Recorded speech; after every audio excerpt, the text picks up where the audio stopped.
तो फिल्म की शुरुआत एक कपल से होती है जो दोनों हस्बैंड वाइफ थी। इनमें वाइफ का नाम माया था। ये दोनों एक दूसरे से बहुत प्यार करते हैं और हंसी खुशी अपनी जिंदगी गुजार रही थी। माया को पता चलता है कि वो माँ बनने वाली है। वो इस बात को अपने हस्बैंड को बताती है, जो सुनकर खुशी से वो कहता है कि चलो इतनी अच्छी खुशी के मौके पर पार्टी करते हैं। वो शराब लेने के लिए चला जाता है, पर स्टोर की बाहर कुछ बदतमीज लड़की उसे रोकने की कोशिश करती है, पर वो इन्हें नजरअंदाज करके अंदर चला जाता है और शराब की बोतल लेकर वापस अपने घर आ चुका था। पर ये सारे लोग भी उसका पीछे करते करते घर आ गए थे और उसे पेट नहीं लगते हैं। इस वक्त उसकी वाइफ माया बाथरूम में थी, पर ये लोग बाथरूम भी तोड़कर अंदर आ जाते हैं। जबरदस्ती उसे भी वहाँ से निकाल कर मारने लगती है, जो देखकर उसका हस्बैंड बेचारा बार बार एक ही बात कहता है कि प्लीज उसे मत मारो, वो माँ बनने वाली है, उसके साथ तो ऐसा मत करो, उसके हाल पर तो रहम कर लो। पर वो लड़की अभी भी नहीं रुकती। कुछ देर और मारपीट करने के बाद वो यहाँ से चले जाते हैं। दूसरी तरफ हमें घर में एक औरत को देखती है जो बेचारी अचानक ही मर जाती है। ये दरअसल माया की आंटी होती है, तो इसीलिए दोनों उनके घर पर रहने के लिए आ जाते हैं। क्योंकि उनके मरने के बाद घर खाली ही था, वहाँ पर कोई भी रहने वाला नहीं था। तो अब ये लोग काफी लंबा सफर करने के बाद घने जंगलों में पहुँच जाते हैं, क्योंकि आंटी का घर इधर ही था। यहाँ आकर इनकी मुलाकात एक औरत से होती है जो इस जगह की हेड थी। वो इन्हें बताती है कि तुम्हारी आंटी बहुत अच्छी औरत थी, उनकी आदत से मैं बहुत मुतासिर थी, मेरी खूब बनती थी उनके साथ। वो फिर उन्हें एक दरवाजे के पास लेकर जाती है और बताती है कि तुम्हारी आंटी हर रोज एक प्लेट में कुछ मांस के टुकड़े यहाँ पर रखती थी। जो सुनकर माया हैरत से पूछती है, अच्छा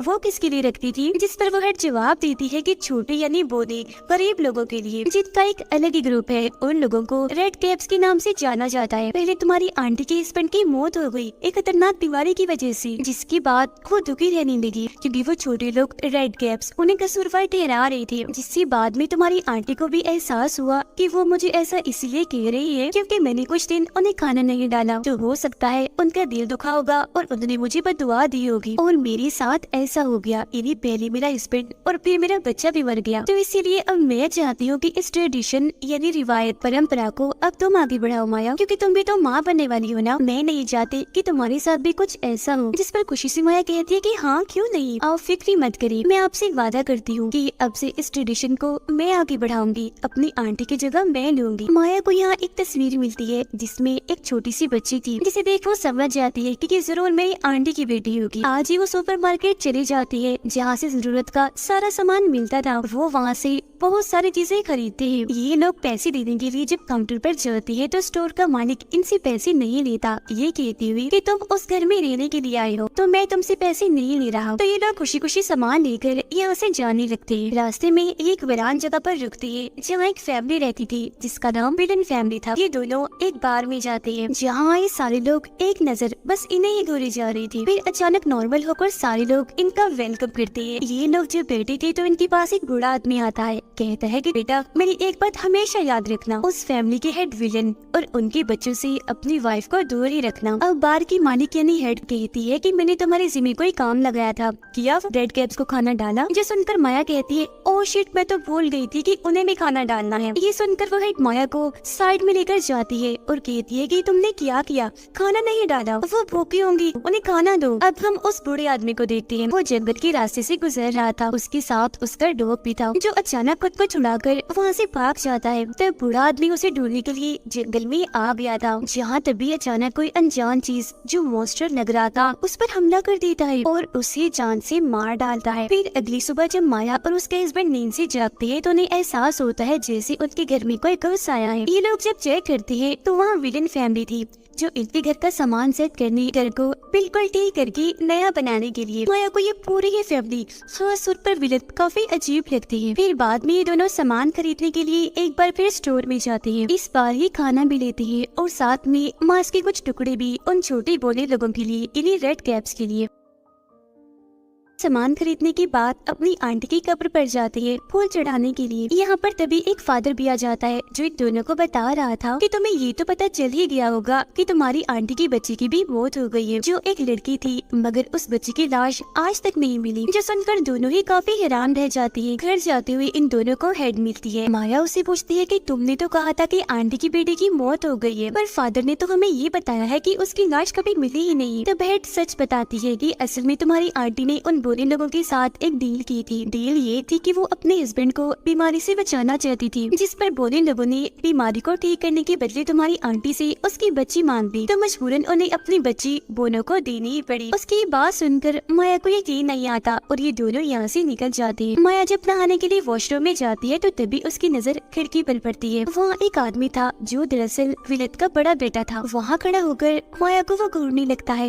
वो काफी डर जाती है और जोर से चीख मारते हुए बाहर आ जाती है। ये बात जब विलन को पता चलती है तो वो इन दोनों से कहता है कि मेरी बेटी की इस हरकत पर मैं अब दोनों से माफी मांगता हूँ, मुझे बहुत शर्मिंदगी हो रही है। ये कहने के बाद वो अपने बेटे को बहुत मारता है। अब माया भी रेड कैप्स को खाना डालने के लिए उस दरवाजे के पास आ गई थी। वो मांस के टुकड़े प्लेट में डालकर वहाँ रख देती है, पर थोड़ी देर बाद ये देखकर काफी हैरान रह जाती है कि प्लेट एकदम खाली हो गई है। ये देखकर माया को यकीन हो गया था सच में यहाँ वो बोले लोग रेड कैप्स रहते हैं। अगले दिन विलन फैमिली दोबारा से यहाँ आकर फिर से अपना काम शुरू करती है, लेकिन इस बीच गलती से विलन के बेटे से एक खिड़की टूट जाती है, जिस बात से माया के हस्बैंड को बहुत बुरा लगता है और इन लोगों की आपस में बहस हो जाती है। तभी इधर विलन भी आ चुका था और जब वो देखता है कि मेरे बेटे की गलती है तो वो उसे काफी मारता है, लेकिन माया उसे रोक देती है कि बस कीजिए, मत मारे, इसे छोड़ दें। जो सुन वो उसे छोड़ देता है और इस तरह से विलन के बेटे की जान बच पाती है। फिर कुछ देर के बाद उसे कुत्ते के भौंकने की आवाज आती है। उसे लगता है कि ये कुत्ता जरूर उस बूढ़े आदमी का होगा जो जंगल में भाग गया था और अब शायद वो वापस आ गया होगा। तब ये सोचकर वो जंगलों में चली जाती है। उसे वहाँ वो डॉग तो मिल जाता है, पर वो माया को एक झोपड़ी के पास ले आता है। वो जब उसके अंदर झांकती है तो वो जगह काफी नीचे थी, जो दरअसल एक गुफा थी। ये देख वो सोच में पड़ जाती है कि बना जंगलों के बीचों बीच ये गुफा यहाँ किसने बनाई होगी, क्योंकि वहाँ कुछ चिराग यानी दिए भी पड़े हुए थे जो सबके सब जल रही थी। फिर इस चीज को जब नजरअंदाज करके वो वापस आ रही थी तो उसे विलन का बेटा यहाँ दिखता है जो उदास होकर यहाँ आ गया था। वो उसके पास जाकर उसका मूड ठीक करने की कोशिश करती है, कहती है कि दिल छोटा मत करो, तुम बहुत अच्छी हो और काफी अच्छा काम कर रही हो, मुझे तुम्हारा काम बहुत अच्छा लग रहा है। जो सुनकर वो भी माया का हाथ पकड़ लेता है, कहता है कि तुमने भी तो मेरी जान बचाई, इसके लिए मैं तुम्हारा शुक्रिया अदा करता हूँ और सच में तुम बहुत खूबसूरत हो, मैं तुम्हें बहुत पसंद करने लगा। ये कहकर वो उसके साथ बदतमीजी करना शुरू कर देता है, पर तभी माया ये देखकर काफी दंग रह जाती है कि कोई अनजान चीज जो एक तरह का मॉन्स्टर लग रहा था वो विलन के बेटे पर हमला कर देता है। उसे मारकर फिर खींचकर अपनी साथ ले जाता है। जल्दी से अपने घर आती है और सारी बात अपने हस्बैंड को बताती है। आगे वो ये भी कहती है कि चलो मेरे साथ, मैं तुम्हें कुछ दिखाना चाहती हूँ। उस रास्ते के पार ले जाती है जहाँ रेड कैप्स रहती थी। यहाँ कोई अनजान चीज जो कोई मॉन्स्टर लग रहा था उसे खींचकर अपने साथ ले गया। एक तरह से उसने मेरी मदद की। ये सुनकर उसके हस्बैंड को माया की बातों पर यकीन नहीं आता।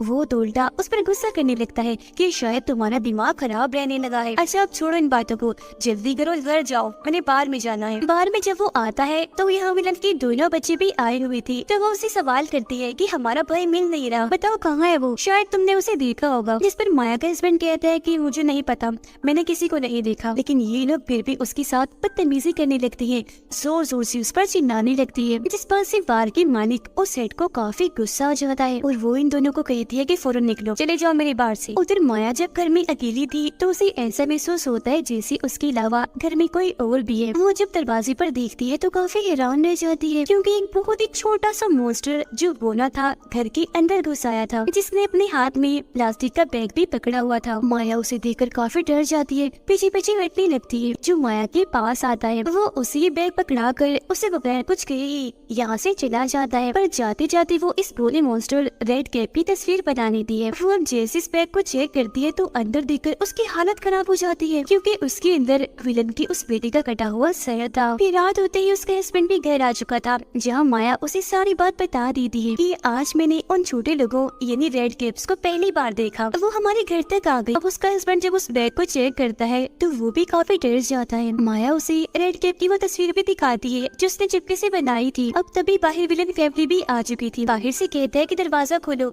हमें आपसे जरूरी बात करनी है, मेरा एक बेटा नहीं मिल रहा और मुझे शक है कि वो आप लोगों के साथ है। ये सुनकर ये लोग घर के बाकी दरवाजे भी बंद कर लेती है और अंदर से माया का हस्बैंड कहता है कि हमारे साथ तुम्हारा बेटा नहीं है तो तुम यहाँ से चली जाओ, अगर तुम ना गई तो मैं पुलिस को यहाँ बुला लूंगा। अब ये सुनकर विलन फैमिली इनके घर की सारी तारें काट देती है, जिसके जरिए ये पुलिस से राब्ता कर पाती।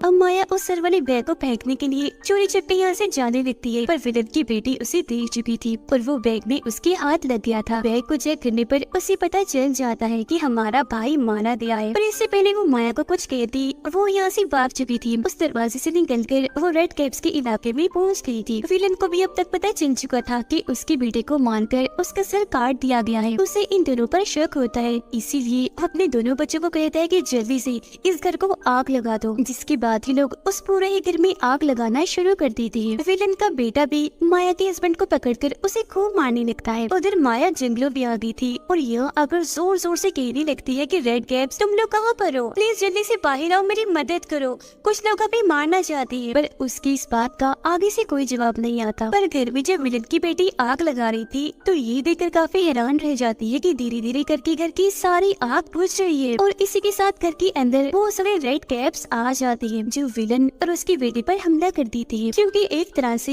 ये माया और उसके हस्बैंड की मदद करने आए थे। विलन और उसका बेटा इन रेड कैप्स यानी बोलो को देखकर काफी हैरान रह जाते हैं। वो सोच रहे थे कि इनके बारे में तो हमने सिर्फ किताबों में ही सुना था, पर ये तो सच में पाई जाती है। इधर तब तक माया भी वापस आ गई थी। जब उसे विलन की बेटी देखती है तो पकड़कर मारने लगती है। जहाँ तभी इनके पास भी रेड कैप्स आ गई थी। वो माया को छुड़ाकर विलन की बेटी को वहाँ बांध लेती है, मार कर उसे तड़पाने लगती है। वो उसे इतनी दर्द देती है कि आखिरकार उसकी मौत ही हो जाती है। जिसके बाद ये रेड कैप्स विलन की बेटी को भी पकड़ लेती है, उसे भी मारकर पहले तड़पाती है और आखिरकार फिर जान से मार डालती है। तभी जख्मी हालत में माया का हस्बैंड भी उसके पास आ जाता है, लेकिन तब तक इनके पास विलन भी आ चुका था। उसने हाथ में गन पकड़ी हुई थी, एक गोली वो उसके हस्बैंड को मार देता है। फिर वो जाता है माया के पास और गुस्से में उसे कहता है कि तुमने मेरे तीनों बच्चों को ही मरवा दिया, इसलिए अब मैं तुमसे अपना बदला लूंगा। मैं तुम्हें नहीं बल्कि तुम्हारे बच्चे को मारूंगा, जिससे तुम भी बिल्कुल वैसे ही तड़पोगी जैसे मैं तड़प रहा हूँ। पर तभी यहाँ बड़े आदमी का डॉग आ जाता है जो विलन पर हमला कर देता है और गन उसके हाथ से नीचे गिर जाती है और अब माया उसे उठा लेती है। वो इस गन से काफी सारी गोलियां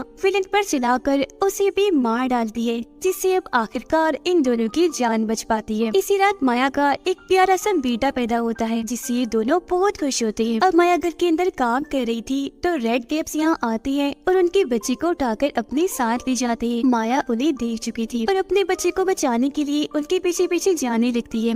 वो उसी गुफा में आ गई थी जहाँ रेड कैप्स रहती है। जैसे ही वो गुफा के अंदर आती है तो यहाँ एक बूढ़ी औरत को देखती है, उसका बच्चा भी वहीं पड़ा हुआ था। माया उसे पहचान लेती है, कहती है तुम तो मेरी आंटी की बेटी हो। और हाँ, मैं जानती हूँ तुम यहाँ क्यों हो। तुम्हारी मोम ने तुम्हें खुद इन रेड कैप्स को सौंपा था, पर देखो मैंने तो अपना बच्चा इन्हें नहीं सौंपा, बल्कि वो इसे उठा कर ले आई है। मैं उसे खुद लेने आई हूँ, मुझे मेरा बच्चा लौटा दो प्लीज। पर बूढ़ी औरत लाख समझाने के बावजूद भी उसे बच्चा देने से मना कर देती है, जो सुनकर उसे इतना गुस्सा आता है कि वो हमला करके इस औरत को यही खत्म कर देती है। उसके साथ ही वो यहाँ 2-3 रेड कैप्स को भी मार गिराती है, जिसके बाद बाकी बचे हुए रेड कैप्स माया के आगे झुक जाती है, क्योंकि आज से माया इनकी मदर बन गई थी। यहाँ से निकलकर माया सीधा अपने हस्बैंड के पास जाती है। उसके साथ में बहुत सारे रेड कैप्स भी थे जो माया को मदद कर रही थी। वो अपने बच्चे को अपने हस्बैंड को दे रही है, क्योंकि वो यहाँ से जा रही थी रेड कैप्स के साथ। अब से वो भी उस गुफा में वैसे ही रहेगी जैसे बुरी औरत इन रेड कैप्स के साथ रहा करती थी, इनकी मदर बनकर। और बस इसी के साथ ये फिल्म इधर ही खत्म हो जाती है।